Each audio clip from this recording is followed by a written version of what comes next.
मेरे प्यारे साथियों, नमस्कार। फ्रेंड्स, इससे पहले कि मैं आज अपने डेली ऑडियो लेक्चर की शुरुआत करूं, आप सबसे मेरा एक अनुरोध है, या यूं कह लीजिए कि अपील है। अनुरोध यह है कि मैं सिविल सर्विस के प्री एग्ज़ामिनेशन की तैयारी को लेकर एक पुस्तक लिख रहा हूं और फिलहाल मैं इस काम में लग गया हूं। मेरा अनुरोध केवल इस छोटे से बात को लेकर के है कि प्लीज़ आप सब प्री एग्ज़ामिनेशन की तैयारी को लेकर के जो कठिनाइयाँ महसूस करते हैं, या यूं कह लीजिए कि इसकी तैयारी के बारे में जो जो जानना चाहते हैं, मुझे लिख कर भेजें। मेरे मेल्स पर प्लीज़ जल्दी से जल्दी लिख कर भेजें। मैं ऐसा इसलिए कह रहा हूँ क्योंकि मैं चाहता हूँ कि मेरी यह जो किताब है ये ज़्यादा से ज़्यादा व्यावहारिक बने, 100% व्यावहारिक बने। और मैं इसी तरीके से इसे लिख भी रहा हूँ और इसी तरीके से इसे पूरा करना चाहूँगा।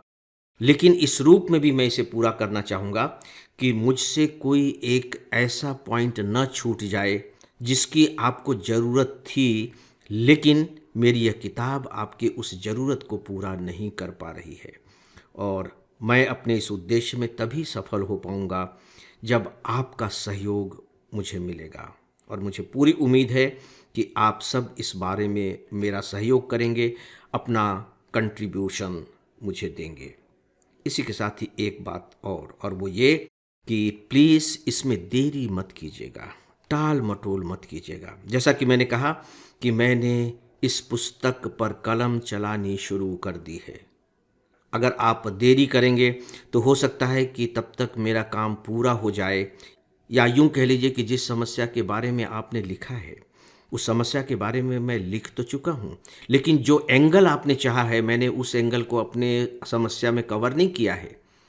और अब जबकि मुझे पता लग रहा है तो कहीं ऐसा ना हो कि मेरे लिए उसे शामिल कर पाना मुश्किल हो जाए। क्योंकि होता यह है कि जब बीच बीच में आप शामिल करने की कोशिश करते हैं तो उसका रिदम खराब हो जाता है, उसकी लय टूट जाती है। इसलिए मेरी रिक्वेस्ट है आप सबसे कि आज मैं आपसे बात कर रहा हूं कि प्लीज़ अधिक से अधिक सोमवार तक आप मुझे अपनी अपनी समस्याओं से, अपनी अपनी सलाह से अवगत करा दें। इसके लिए मैं आप सबके प्रति बहुत आभारी रहूँगा। तो दोस्तों, आइए डेली ऑडियो लेक्चर की शुरुआत करते हैं, और इसकी शुरुआत करते हैं सुनीता विलियम्स की वापसी से। अखबार इस खबर से भरे पड़े हैं, अलग अलग एंगल से अखबारों ने लिखा है, खूब लिखा है। तो फिर आप सोच सकते हैं कि जब अखबारों में इतना सब कुछ लिखा गया है तो डेली ऑडियो लेक्चर में इसे लेने की ज़रूरत क्या थी। दोस्तों, ज़रूरत थी। ज़रूरत के दो कारण हैं। पहला तो यह कि यह बहुत बड़ी घटना है। जी हाँ, यह है एक ऐसी घटना है जो इतिहास में दर्ज होगी। और जो दूसरा कारण है, जो पहले कारण से भी कई गुना ज़्यादा इम्पॉर्टेंट है, वो ये है कि अखबारों में बहुत कुछ लिखा गया है। और आप जानते हैं कि डेली ऑडियो जो मेरा लेक्चर है ये कोई न्यूज़ चैनल नहीं है। यह बेसिकली इस तरीके से तथ्य प्रोवाइड करने का एक प्लेटफार्म है जो सिविल सर्विस एग्ज़ामिनेशन के पॉइंट ऑफ व्यू से आपके लिए इम्पॉर्टेंट हो। क्योंकि मैं इस बात को जानता हूँ कि जो स्टूडेंट तैयारी कर रहे होते हैं उनसे ये चूक होने की आशंका बनी रहती है कि वे किसे पढ़ें और किसे छोड़ें। तो दोस्तों, इस बात को ध्यान में रखते हुए मैं सुनीता विलियम्स की वापसी के बारे में बस थोड़ी सी चर्चा आपसे करने जा रहा हूँ। सुनीता विलियम्स। सुनीता सुनीता भारतीय मूल की है। गुजरात से इनका संबंध है, लेकिन इनका जन्म गुजरात में नहीं हुआ था। इनका जन्म अमेरिका में ही हुआ था।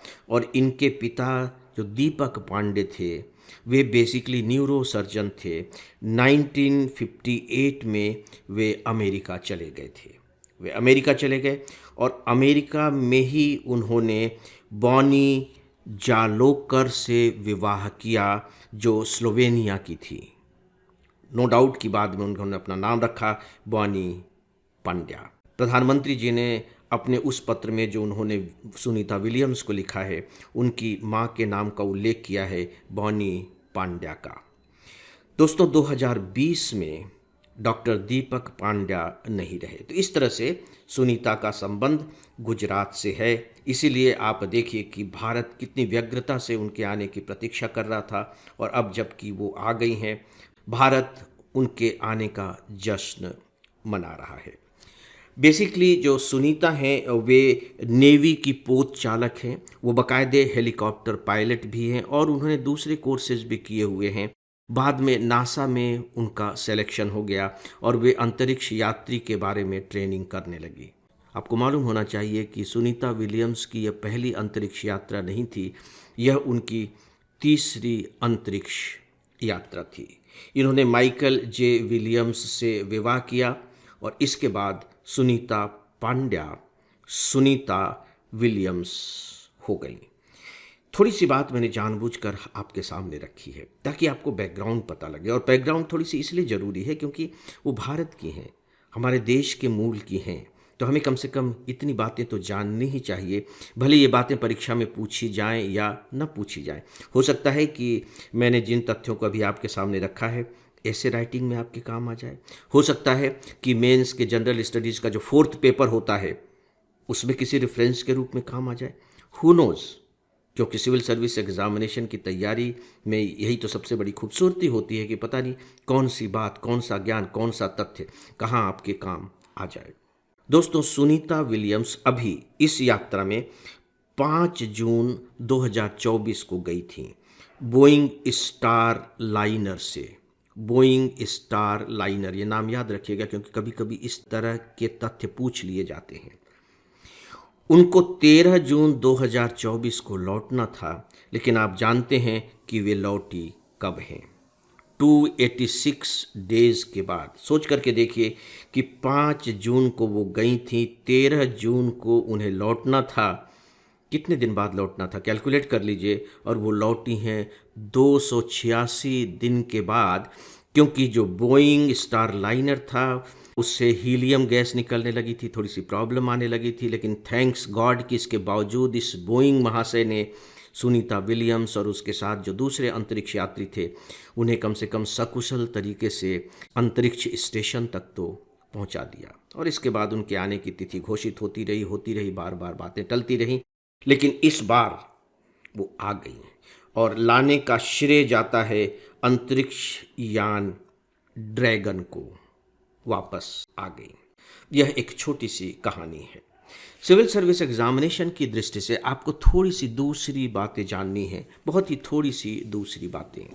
अखबारों में आपने पढ़ा कि अभी उन्हें उनके लोगों से मिलने नहीं दिया गया है, उनको बाकायदे रिहेबिलिटेशन सेंटर में रखा जाएगा। लगभग 45 डेज तक वे वहाँ रहेंगी। रिहेबिलिटेशन सेंटर में रखे जाने का अर्थ है कि अभी तो वो अंतरिक्ष से आई हैं, तो उनके शरीर की जो सारी स्थितियां हैं वो गड़बड़ हो गई हैं, मानसिक स्थिति भी गड़बड़ हो गई है। ये गड़बड़ हुई क्यों, ये क्या है, इसे आपको थोड़ा सा समझना पड़ेगा। यहाँ भूगोल काम आता है। देखिए, वो 286 डेज तक अंतरिक्ष में रही हैं। आप बहुत अच्छे तरीके से जानते हैं कि अंतरिक्ष की 2 बातें हमारे बॉडी को सबसे ज़्यादा प्रभावित करती हैं, खासकर हमारी उस बॉडी को जो इस धरती पर बनी हुई है। नंबर 1, गुरुत्वाकर्षण, ग्रेविटेशनल फोर्स। वहाँ ग्रेविटेशनल फोर्स नहीं के बराबर है, माइक्रो, बिल्कुल बहुत कम है, नहीं के बराबर। कल्पना करके देखिए कि पृथ्वी पर अगर गुरुत्वाकर्षण नहीं होता तो क्या होता, या आप यही कल्पना कर लीजिए कि पृथ्वी पर जो गुरुत्वाकर्षण है उसकी वजह से क्या क्या चीज़ें हो रही हैं। जो वस्तुएं आपको पृथ्वी पर टिकी हुई दिख रही हैं, किसने टिका रखा है? गुरुत्वाकर्षण ने। जैसे हमारा शरीर है, तो हमारे शरीर के चारों तरफ दबाव है, चारों तरफ दबाव है। हमारा शरीर एक दबाव महसूस कर रहा है, गुरुत्वाकर्षण को महसूस करता है, और उन दबाव और गुरुत्वाकर्षण के कारण हमारी जो बोन्स हैं एक दूसरे के नज़दीक आते चले जाते हैं। हमारा जो ब्लड सर्कुलेशन है वो अपने तरीके से काम करता है। अगर आप इस गुरुत्वाकर्षण को हटा दें तो क्या होगा? क्या बोन्स जो एक दूसरे के बहुत करीब हैं थोड़े थोड़े एक दूसरे से दूर जाने शुरू नहीं हो जाएंगे? अगर मैं बोन्स कह रहा हूँ तो उसके एटम्स को लीजिए। इसका मतलब है कि जो सबसे ज़्यादा जो दुष्प्रभाव पड़ता है वो हमारी हड्डियों पर पड़ता है। हमारी हड्डियों का जो घनत्व है, जो डेंसिटी है, वो कम होने लगता है। और जब हड्डियों की डेंसिटी कम होने लगेगी तो सीधी सी बात है कि हड्डियां कमज़ोर हो जाएंगी। जो इतने दिन तक अंतरिक्ष में रहा हो वो अपने पैरों पर यहाँ आने के बाद चलने की स्थिति में नहीं होगा। तो सीधी सी बात है कि एक्सरसाइज करा करके और दूसरे तरीकों से धीरे धीरे उनकी हड्डियों को मजबूत बनाया जाएगा ताकि वे चल सकें। एक्सरसाइज कराई जाएगी ताकि उनका जो ब्लड सर्कुलेशन है वो नॉर्मल हो सके। वहाँ रेडिएशन बहुत ज़्यादा होता है, बहुत ज़्यादा रेडिएशन। कल्पना करके देखिए कि जितना रेडिएशन पृथ्वी पर रह करके एक साल में हमारे अंदर आता है, उतना रेडिएशन अंतरिक्ष में एक महीने के अंदर उन्हें झेलना पड़ता है। तो जो ये विकिरण है, जो रेडिएशन है, हमारी बॉडी पर कितना एडवर्स इम्पैक्ट डालते होंगे, ये विज्ञान का विषय है, आप समझ सकते हैं। इससे कैंसर की बीमारी का होना, आँखों की रोशनी पर दुष्प्रभाव पड़ना, यहाँ तक कि मेमोरी पावर का प्रभावित होना भी बहुत ही सामान्य सी बात है। कल्पना करके देखिए कि इसके बावजूद जो सुनीता विलियम्स हैं, जब आईं तो मुस्कुरा रही थीं। दोस्तों, ये कुछ तथ्य मैंने आप सबके सामने रखे हैं। यहाँ मैं एक बात इससे हट करके आप सबसे कहने जा रहा हूँ। देखिए, जो भूगोल है अपने आप में बहुत महत्वपूर्ण विषय है, बहुत ही अद्भुत विषय है भूगोल। जब आप ऑनलाइन कोर्स में भूगोल पर मेरे लेक्चर सुनेंगे तो आप आश्चर्यचकित रह जाएंगे कि अरे बाप रे, भूगोल इस तरीके का कमाल करता है। यानी कि हम जो बने हैं या इस पृथ्वी पर जो कुछ भी दिखाई दे रहा है, उन सब की रचना भूगोल ने की है।